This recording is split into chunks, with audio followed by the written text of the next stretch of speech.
আসসালামু আলাইকুম বন্ধুরা। আমি প্রায় দেখবেন সবজির বড়া বানাই।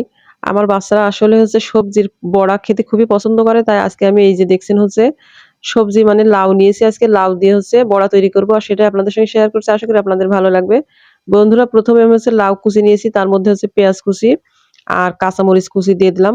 আর এই যে পরিমাণ মতো বেসন দিয়ে দিছি। তারপরে স্বাদ মতো লবণ।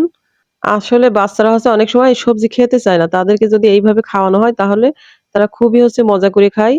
আবার সবজির যে চাহিদা পুষ্টির সেটা পূরণ হয়।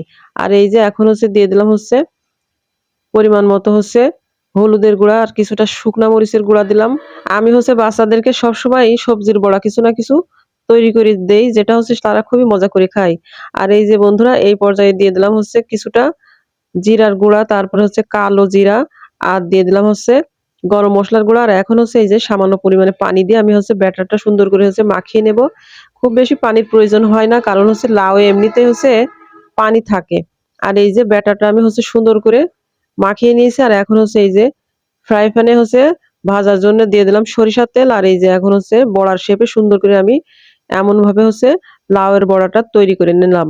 আর দেখেন কালারটা কি সুন্দর হয়েছে। যাই হোক বন্ধুরা, ভিডিওটা কেমন হলো অবশ্যই জানাতে ভুলবেন না। আর পরবর্তী ভিডিও দেখার আমন্ত্রণ জানিয়ে শেষ করছি। আল্লাহ হাফেজ।